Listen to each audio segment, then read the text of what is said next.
बिस्मिल्लाहिर्रहमानिर्रहीम। अस्सलाम वालेकुम students, my name is Abdurrahman and I am teaching you biology. Students, इस सेशन में हम बात करने जा रहे हैं बहुत ही अहम मसले की, एंड दैट इज़ पोल्यूशन। ना सिर्फ पाकिस्तान की हद तक बल्कि सारी दुनिया इस वक्त इस मसले से दो चार है, और इसकी वजूहात क्या क्या हैं, इसके कुछ फैक्टर्स, इनकी डिटेल्स बोर्ड पे देखते हैं। Alright students, the topic is pollution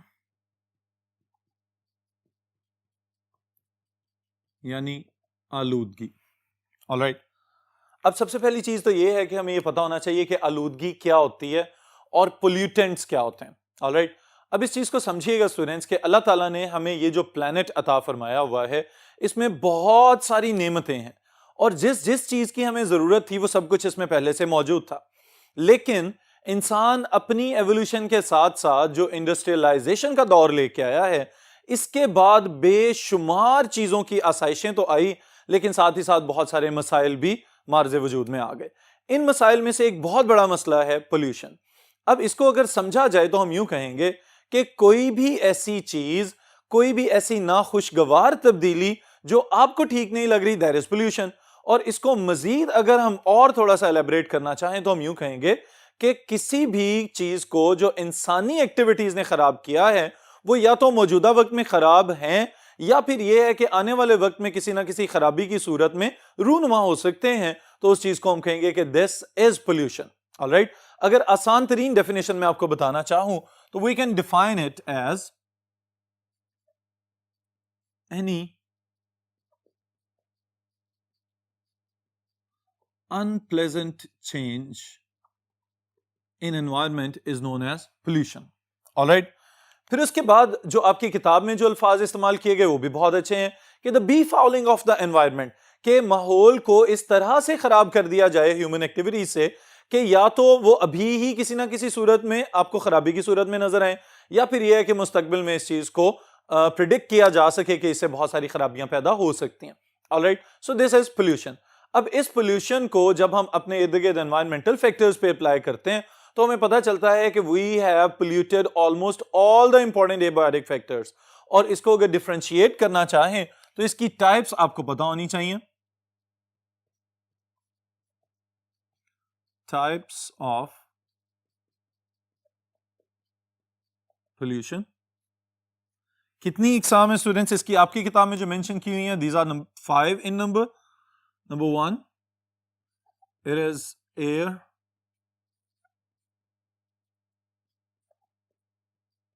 or atmospheric pollution. All right. Number 2 will be the soil or land pollution. All right. Number 3, we can add water pollution.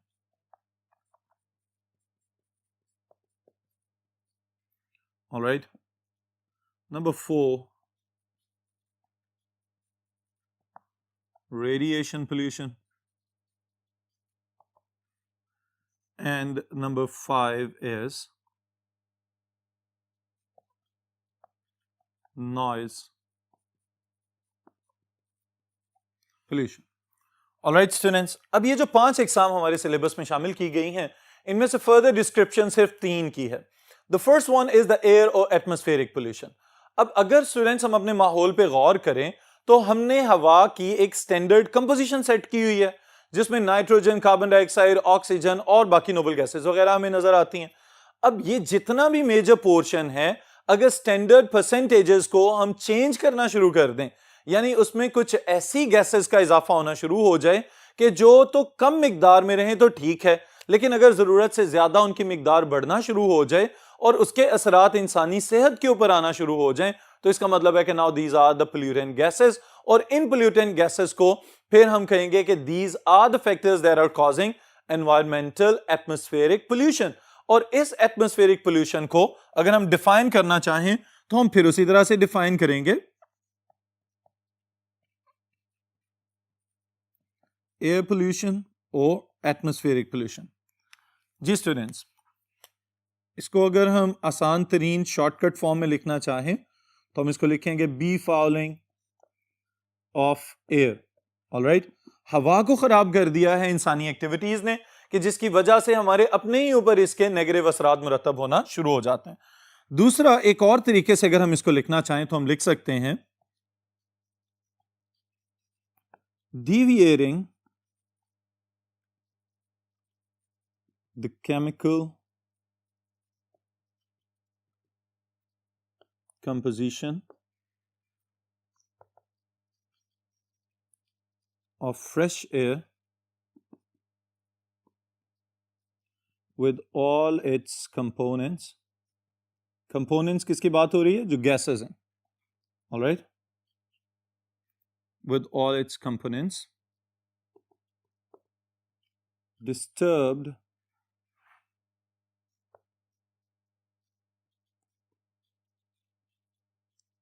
from standard percentages. All right students, अब ये जो दूसरी चीज मैंने add किया इसको जरा गौर से समझ लीजिएगा कि deviating the chemical composition of fresh air with all its components disturbed from standard percentages. अब इसका मतलब क्या है कि हमने ये पढ़ा हुआ है कि हमारे पास नाइट्रोजन 79% होनी चाहिए, ऑक्सीजन 21% होनी चाहिए और इसी तरह कार्बन डाइऑक्साइड 0.03% होनी चाहिए और बाकी नोबल गैसेस वगैरह ट्रेसेस में मौजूद होनी चाहिए। लेकिन जब हमें यह पता चलता है कि इन तमाम गैसेस की स्टैंडर्ड परसेंटेजेस को डिस्टर्ब करने के लिए कुछ और ह्यूमन एक्टिविटीज की वजह से ऑक्साइड्स पैदा होना शुरू हो गए या कुछ इस तरह के कंपाउंड्स बनना शुरू हो गए कि जो हमारे इर्द गिर्द हवा में मंडला रहे हैं और हमारे अंदर ही बीमारियां फैलाने की सलाहियत उनमें मौजूद है, तो they will be considered as the pollutants. Alright, अगर हम ये लिखना चाहें कि कौन कौन से फैक्टर्स हैं जिनको हम पोल्यूटेंट्स के तौर पे जान सकते हैं, तो आपको इनके नाम याद रखने पड़ेंगे। The first thing, oxides of nitrogen, alright, फिर कार्बन मोनोऑक्साइड या इसी तरह इसको भी मैं लिखूं ऑक्साइड्स ऑफ कार्बन, ऑलराइट, फिर oxides of sulfur, all right, and even the lead compounds or compounds of lead, और सबसे ज्यादा खतरनाक चीज क्लोरोफ्लोरोकार्बन्स। all right students, जिनको हम अगर एब्रीविएट करते हैं हम इसको लिखते हैं CFCs। all right, अब हमें पता चल रहा है कि ये वो गैसेस हैं कि जिनकी मिकदार बढ़ना शुरू हो चुकी हुई है हमारे एनवायरनमेंट के अंदर। अब अगर इनकी मिकदार में इजाफा हो रहा है तो इस मिकदार के जो एनवायरनमेंट के ऊपर नेगेटिव इफेक्ट्स हैं उसी को तो हम पोल्यूशन कहते हैं, क्योंकि यही तो वो अनप्लेजेंट चेंज है जिसकी वजह से आप किसी भी शहरी आबादी में अगर मौजूद हैं तो आपको अंदाजा होगा कि शहर के अंदर गुंजान आबाद होने के साथ साथ आपके व्हीकल्स, आपकी इंडस्ट्रीज, आपकी फैक्ट्रीज और तो और बहुत सारे फ्यूल्स में से इस तरह के फ्यूम्स और गैसेस एमिट होती रहती हैं कि जो एनवायरनमेंट में आके एटमॉस्फेयर तक जब पहुंचती हैं तो हवा का हिस्सा बन के वो वहीं पे एक गंदा सा स्मोकी सा एनवायरनमेंट बना देती हैं, जिसको बाद में फिर स्मोक वगैरह या एसिड रेन की फॉर्म में वापस जमीन पे भेज दिया जाता है। तो ये वाली सारी चीजें हमें इस बात का पता बता रही हैं, अगर इन गैसेस में इजाफा होगा तो इसका मतलब यह है कि हमारी अपनी ही सेहत के ऊपर मुज़र असरात मुरतब हो सकते हैं। ऑलराइट स्टूडेंट्स, अब यहां पे एक चीज हमने लिखी है CFCs, क्लोरोफ्लोरोकार्बन्स। इसी से रिलेट करते हैं next topic, and that is about the ozone layer depletion.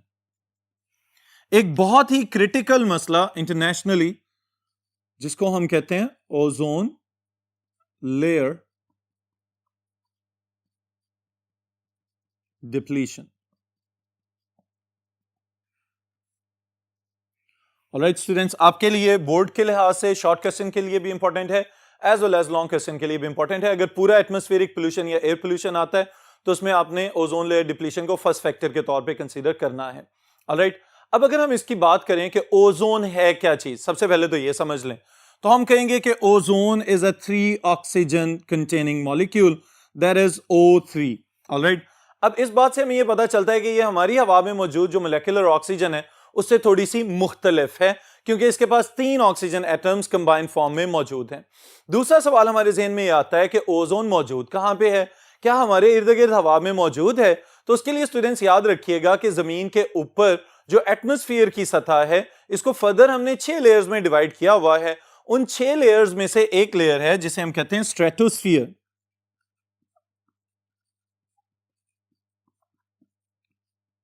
Stratosphere के अंदर ओजोन मौजूद है और ये ओजोन कर क्या रही है? This is the most important part. ये ओजोन आपको सूरज से आती हुई अल्ट्रावायलेट रेडिएशन से बचाती है, यानी वो वाली रेडिएशंस के अगर वो डायरेक्टली जमीन तक पहुंचे तो सबसे पहले तो वो जमीन का दर्जा हरारत इतना ज्यादा बढ़ा दें कि हमारा सरवाइव करना पॉसिबल ना रहे। दूसरे नंबर पे ये कि वो पानी को बहुत स्पीड के साथ एवेपोरेट करवा दें तो हमारे वाटर साइकिल्स डिस्टर्ब होना शुरू हो जाएं। तीसरी चीज ये कि अगर हम किसी सूरत सरवाइव करने के काबिल हो भी जाएं तो हमारी अपनी ही बॉडीज के अंदर इस तरह की बीमारियां फैलेंगी, जिनमें से एक मिसाल है स्किन कैंसर। और दुनिया में बहुत सारे लोग जो हैं वो स्पेशली जिनके अंदर मेलानिन की कमी होती है, यानी ये जो स्किन का पिगमेंट है जिसकी वजह से हमारी स्किन ब्राउन है, इसी की अगर कमी हो जाती है तो उस सूरत में फिर वो लोग मेलानोमास वगैरह का शिकार होते हैं और स्किन कैंसर फैलता चला जाता है और उनकी डेथ हो जाती है। तो इस बात से ये समझ में आती है कि ओजोन का मौजूद होना this is very very important factor. Alright, अब इसको अगर हम फर्दर डिफरेंशिएट करें कि what are the properties of the ozone, तो ये भी आपकी याद रखने वाली चीज है। ओजोन की कुछ अपनी खसूसियात हैं। The first one is it is already containing O3, तो मोलेकुलर ऑक्सीजन से डिफरेंट है। फिर उसके बाद इट इज एक्सप्लोसिव। ऑलराइट, फिर इसका कलर ब्लू और पेल ब्लू, इस तरह का कलर हो सकता है इसका। ऑलराइट, और अगर 0.1 ppm से ज्यादा मिकदार हो जाए तो इट कैन बी पॉइजनस, और अगर जब इसकी मिकदार बढ़ रही होती है तो ऑलमोस्ट क्लोरीन की तरह की पंजेंट स्मेल आपका नाक डिटेक्ट कर सकता है कि यहां पे मोलेकुलर ऑक्सीजन की निस्बत कोई और चीज जो है वो मौजूद है और वो एक चुभन सी आपके नाक में पैदा होगी, जिसकी वजह से हमें ये पता चल जाता है कि यहां पे ओजोन की मिकदार ज्यादा है। अब इन प्रॉपर्टीज के साथ ही साथ स्टूडेंट्स अगर हम गौर करें तो जमीन के इर्द गिर्द जो ब्लैंकेट है, उस ब्लैंकेट में ओजोन जो रोल प्ले कर रही है उसको अगर मैं यहां पे लिखना चाहूं तो एक स्टेटमेंट में लिख रहा हूं, ozone absorb 98% of UV radiations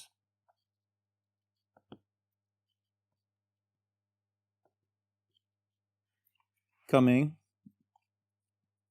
from sun.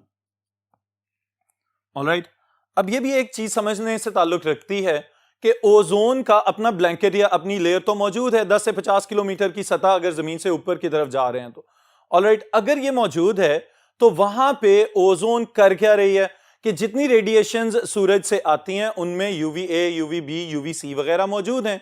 और बिल्कुल इसी तरह के जैसे हम बाज़ औक़ात अगर धूप में जाते हैं या कहीं हाइकिंग वगैरह करने जा रहे हैं जहां पे डायरेक्ट सूरज की शुआएं आपकी बॉडी पे पड़ने का खतरात होते हैं, तो हम सनस्क्रीन्स यूज कर लेते हैं, कुछ लोशन या कुछ क्रीम्स इस तरह की, ताकि हम सूरज की खतरनाक शुआओं से बच सकें। तो बिल्कुल इसी तरह अल्लाह ताला ने ये कुदरती सनस्क्रीन दी हुई है जमीन को और उसकी वजह से 98% यूवी रेडिएशंस पहले ही एब्जॉर्ब हो रही हैं। इनकी एब्जॉर्प्शन की वजह से जमीन उन यूवी रेडिएशंस को सरफेस तक पहुंचने से रोक लेती है और जब जमीन की सरफेस तक ये रेडिएशंस नहीं पहुंच पाएंगी तो इसका मतलब है कि हम ऑटोमेटिकली अपने आप को प्रोटेक्ट किए हुए हैं। ऑलराइट, तो this is nothing less than a blessing. फिर इसी तरह स्टूडेंट्स अगर इसका मैकेनिज्म हम समझना चाहें कि ओजोन कर क्या रही है और how the CFCs they are disturbing और डिस्ट्रॉइंग द ओजोन, तो इस चीज को भी याद रखिएगा कि सबसे ज्यादा खतरा अगर ओजोन को किसी चीज से है तो they are the CFCs। Alright, सबसे पहले यहां पे मैं लिख रहा हूं कि what could be the possible sources of CFCs। Alright, CFCs हैं क्या? क्लोरोफ्लोरोकार्बन्स। तो इसका मतलब ये भी एक गैसेस का मजमुआ यहां पे बन रहा है जिसमें क्लोरीन है, फ्लोरीन है और कार्बन मौजूद है। अब स्टूडेंट सोर्सेज कौन कौन हो सकते हैं इसके? सबसे पहली चीज एरोसोल्स। अब aerosols basically it is a solution of the air, मतलब इसका ये है। लेकिन अगर हम टेक्निकली समझना चाहें तो हमें पता चलता है हमारे रोजमर्रा इस्तेमाल के अंदर बहुत सारी स्प्रेज, बहुत सारे रूम फ्रेशनर्स, या इसी तरह से ये जो शेविंग फोम्स वगैरह हैं, या इवन के जो बाकी फोम्स जिसमें सिलिकॉन वगैरह मौजूद होता है, या प्लास्टिक प्रोडक्ट्स जो हैं उनके अंदर CFCs शामिल कर दिए जाते हैं उनके कंटेनर्स में, ताकि ये स्मूथली वहां से बाहर निकल सके। तो ये एरोसोल्स जो हैं दे कंटेन द CFCs। फिर इसी तरह जो एयर कंडीशनिंग सिस्टम्स हैं, ऑलराइट, और जो रेफ्रिजरेटर्स हैं,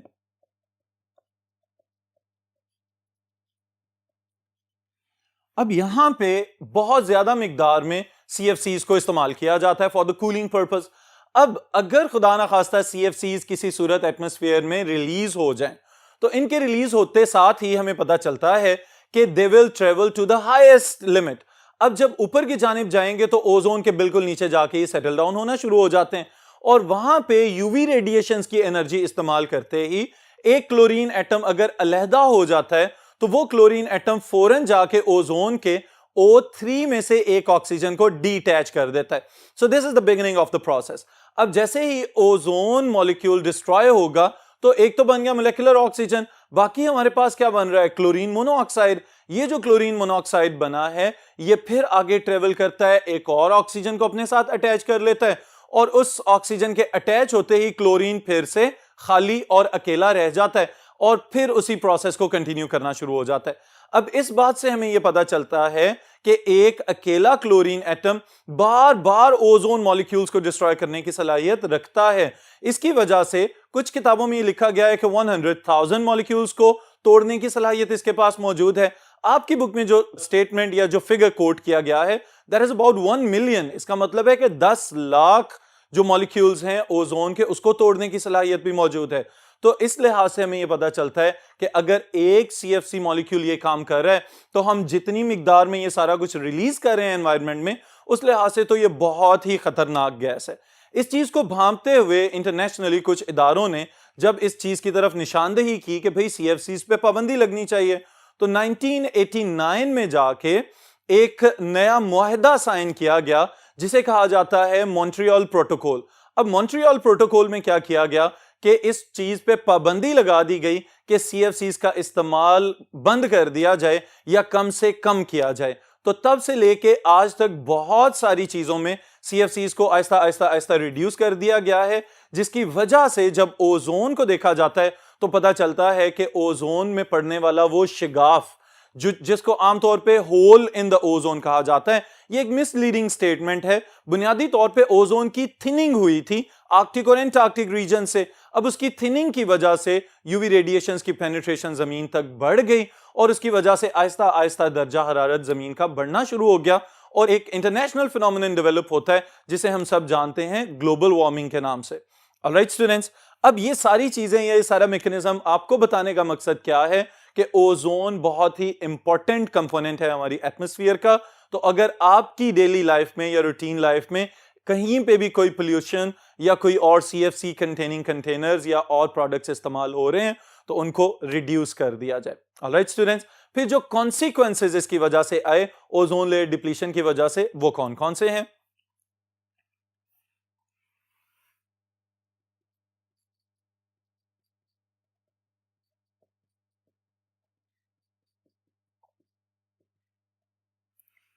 जी स्टूडेंट्स, इसमें मैं दोनों चीजें शामिल कर रहा हूं। एक तो यह भी कि जो ओजोन की लेयर डिप्लीट हो चुकी हुई है उसकी वजह से क्या क्या मसाइल हैं, और दूसरे नंबर पे यह कि अगर इस चीज को कंट्रोल ना किया गया, इसकी रोकथाम ना की गई, तो फ्यूचर में क्या क्या मसाइल हो सकते हैं। इस चीज को यहां पे अगर हम एनलिस्ट करना चाहें, तो the first thing is thinning of ozone in Arctic and Antarctic regions. All right, students. Melting of glaciers, increase in worldwide temperature, alright. फिर इसी तरह स्टूडेंट्स मजीद हम इसमें ऐड कर सकते हैं destruction of crops and marine life, alright. फिर अगर ह्यूमंस की हम बात कर रहे हैं तो ह्यूमन डिजीजेस, स्पेशली जिसमें हम जिक्र करते हैं स्किन प्रीमेच्योर एजिंग, इसी तरह स्किन कैंसर्स, ऑलराइट। फिर कैटरैक्ट एटसेट्रा। और एक बड़ी चीज drastic climatic change. Alright students, अब ये वो तमाम नताइज जो इस वजह से हो सकते हैं कि अगर खुदा न खास्ता ओजोन मजीद थिन होती चली गई तो क्या क्या मसाइल हो सकते हैं और जिनका सामना इंसान कर रहा है इसी जमीन के ऊपर मुख्तलिफ हिस्सों में। सबसे पहली चीज तो यही जो मैंने मेंशन किया है कि आर्कटिक और एंटार्क्टिक रीजन के ऊपर इस ओजोन के ब्लैंकेट में बारीकी देखी गई जिसको हम ओजोन का शिगाफ कह देते हैं बाज़-औक़ात। फिर इसी तरह स्टूडेंट्स ग्लेशियर्स के मेल्ट होने के खतरात हैं और ये चीज हमें नजर आ भी रही है बहुत सारी जगहों पे। इस तरह के ग्रीन बेल्ट्स हमें नजर आना शुरू हो गए माउंटेन रेंजेस के ऊपर कि जो चंद साल पहले तक वहां पे सारे के सारे पहाड़ बर्फ से ढके हुए होते थे, लेकिन अब चूंकि जमीन का दर्जा हरारत बढ़ रहा है दिन ब दिन और उसकी बुनियादी वजह कौन है? Ozone layer depletion, green house effect and global warming. तो वो बर्फ पिघल के जमीन की तरफ, बाकी मैदानी इलाकों की तरफ पानी की सूरत में आना शुरू हो चुकी हुई है। Then is increase in the world wide temperature, दर्जा हरारत में दिन ब दिन इजाफा होता चला जा रहा है। डिस्ट्रक्शन ऑफ क्रॉप्स और मरीन लाइफ, ये भी हमें पता है कि जब रेडिएशंस यहां तक पहुंचेंगी, वो वाली रेडिएशंस जिनको ओजोन रोक के रख रही थी, अपने अंदर जज़ब कर रही थी, लेकिन अब क्या हो रहा है, जब वो रेडिएशन जमीन तक पहुंच रही हैं तो उसकी वजह से क्रॉप्स खराब होने के खतरात बढ़ते चले जाएंगे और समंदरी हयात जितनी भी है उनको भी बहुत ज्यादा नुकसानात का सामना हो सकता है। फिर इंसानों की अपनी चूंकि बात है कि इंसानों की अपनी ही एक्टिविटीज की वजह से ये मसाइल हमारे सामने आ रहे हैं, तो हमने खुद ही फिर इसका भी सामना करना पड़ेगा जो जो मसाइल हमें इसकी वजह से आएंगे। स्किन प्रीमेच्योर एजिंग, ये जो रिंकलिंग हो जाती है स्किन के ऊपर, मुख्तलिफ स्किन बैग्स वगैरह या रिंकल्स वगैरह बन जाते हैं, ये मसाइल, स्किन का बूढ़ा नजर आना शुरू हो जाना। फिर स्किन कैंसर्स वगैरह, मेलानोमा वगैरह जिसे हम कहते हैं, आगाज में तो इसका कोई मसला नहीं होता, अगर छोटे मोटे मोल की फॉर्म में नजर आ रहा है तो उसको सर्जरी से रिमूव करके काम खत्म किया जा सकता है। लेकिन अगर खुदा ना खास्ता इसका कोई कैंसरस पार्ट या कोई कैंसरस सेल लिम्फेटिक सिस्टम तक पहुंच जाए तो उसका मतलब है कि उसके बाद वो बॉडी के किसी हिस्से तक भी जा सकता है। और कैंसरस सेल्स का सबसे बड़ा मसला ये होता है कि अगर इनिशियल स्टेजेस पे ही डिटेक्शन हो जाए, डायग्नोज कर लिए जाएं तो बेहतर है। खुदा ना खास्ता अगर जब ये मेटास्टैटिक फॉर्म में फैलना शुरू हो जाते हैं तो फिर इनको कंट्रोल करना मुश्किल हो जाता है। फिर उसके बाद स्टूडेंट्स कैटरैक्ट वगैरह जिसे हम मोतिया कहते हैं आम जुबान में, बुनियादी तौर पे हमारी आंख में एक हिस्सा है जिसे हम कहते हैं लेंस। जब लेंस आहिस्ता आहिस्ता सख्त हो जाए, उसकी ट्रांसपेरेंसी खत्म हो जाए, ओपेक होना शुरू हो जाए, फॉगी हो जाए, धुंधला हो जाए और लाइट को सही तरीके से फोकस ना कर पाए, तो उस कंडीशन को हम कहते हैं कि दिस इज द कैटरैक्ट।